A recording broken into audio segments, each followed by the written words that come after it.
111. My bloody Valentine and other real estate disasters.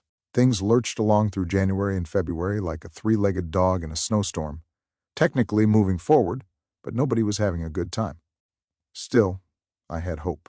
You see, just before Valentine's Day, Mom started making noises like she was considering coming back to New Mexico. Cue a little ray of hope poking through the black cloud of delusion.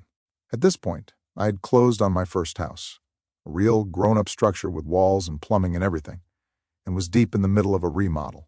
I had drywall dust in my lungs, paint in my hair, and enough YouTube tutorials in my brain to accidentally build a trebuchet instead of a breakfast nook. But still, I was making moves. While Mom was in Denver burning through her trust fund like a bored Roman emperor with a boutique incense addiction, I had been saving money and laying bricks. Not metaphorical ones. Actual bricks. I was rebuilding my life. I was storing up nuts like a squirrel, preparing for a very cold, very insane winter. But even as Mom was Snapchatting her avocado toast while the trust fund meter slowly ticked toward zero, I could tell something had shifted. She was starting to float the idea of returning to New Mexico. Why? Not for love, not for family, not for you or me.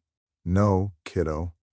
She was coming back for the same reason people return to their hometowns. She was broke. She had just enough cash to make it to the end of her apartment lease, but after that, it was game over for her boho goddess of Denver lifestyle.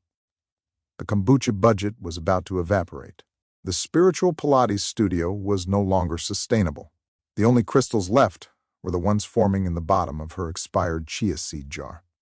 So yes, she was thinking about coming back. But not for anything sentimental. I was dreaming about rebuilding a family. She was dreaming about not paying rent. And that's when it happened.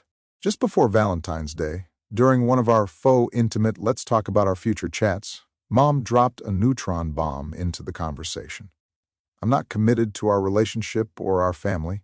Now, I didn't hear her the first time.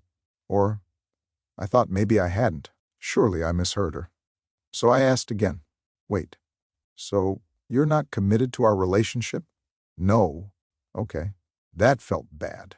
But I pressed on, like a fool, walking directly into a hornet's nest with a handwritten list of deeper questions. So, you're planning to be single for the next 3 months in Denver? Yes. Ah, right. Happy Valentine's Day to me. It turns out that while I had been installing kitchen tile and dreaming about a functional co-parenting utopia, Mom had been planning a kind of sexual purge Denver edition. She wanted to live the single woman dream, which, based on her tone, meant hooking up with every eligible or not-so-eligible man left within a 3-mile radius of Union Station. I was floored.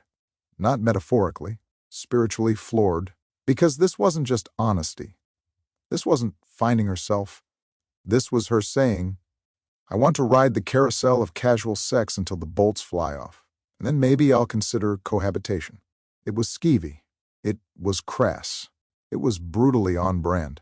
And I was left there, drywall streaked and heart shredded, realizing yet again that I had been building a home for someone who was actively planning a farewell tour of Denver's eligible bachelors. She had made her calculation, cold, transactional, and entirely devoid of shame.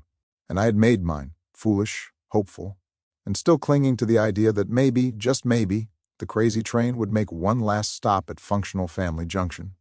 It would not.